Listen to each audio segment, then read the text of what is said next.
देश में स्वाधीनता पूर्व और पर श्रमिक श्रेणी 44टा श्रम आईन रे व्यवस्थावली थिला। 2014 मसीहा मोदी क्षमता को आसिला परे आदानी अंबानी भली पुंजीपति और कॉर्पोरेट कारखाना मालिकों तांको राष्ट्रायत्त संपद तांको हाथ को टेकी देबा और सेथिरे लाभ पई 4 श्रम कोड आनिले और ताको नवेम्बर 21 रे लागू कले। फल श्रमिक तार मजूरी सामाजिक निरापत्ता न पाई कृतदास हेब। आईन लागू करी संविधान प्रदत्त अधिकार को काढ़ी नेले। धनी अधिक धनी हेब, गरीब आहुरी गरीब हेब। सरकार को भूल नीति जोगु नुआ नियुक्ति नहीं। श्रमिक 8 घंटा काम करुथिबा बेले एबे 12 घंटा काम करिवो। तेणु श्रम कोड प्रत्याहार, सर्वनिम्न मासिक मजूरी 26,000 टंका, आउटसोर्सिंग प्रथा उच्छेद करी स्थायी नियुक्ति दाबी करिछि सीआईटीयू। स्थानीय कुलमणि भवन में सीआईटीयू चतुर्थ पुरी जिला सम्मेलन अनुष्ठित होता। यह सम्मेलन की सीआईटीयू राज्य उपसभापति लोभाकांत स्वाई उद्घाटन करथिले।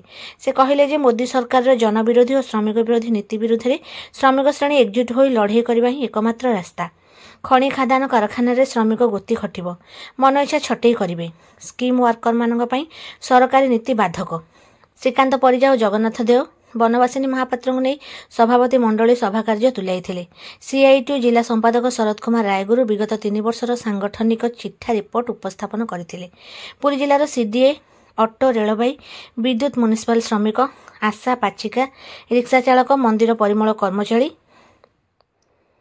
मेडिकल, भक्तनिवास कर्मचारी, निर्माण श्रमिक, काठ कारीगर मजूरी 26,000 टंका प्रसंग में लड़ई पर प्रस्ताव पारित होईछि। आसंता 3 वर्ष पर श्रीकांत परिजा सभापति, शरद कुमार रायगुरु संपादक, पीतवा सभार कोषाध्यक्ष थई 23 जणिया सीआईटीयू पुरी जिला कमिटी गठन होईछि। कृषक नेता भीमसेन स्वाई, शिक्षक नेता सुरेंद्र जेना, एसएफआई राजेश महांती, श्रमिक नेता बद्रीनारायण दास सम्मेलन को शुभेच्छा देथिले। सीआईटीयू राज्य नेता पुष्पा दास सम्मेलन को उद्यापन अभिभाषण देथिले।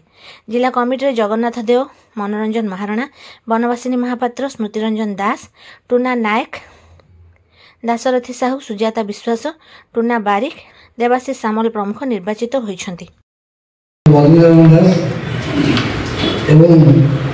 पुरी जिल्लार विभिन्न काम आमर दायित्व कर्तव्य होउछि केमती सांग को आनिबा।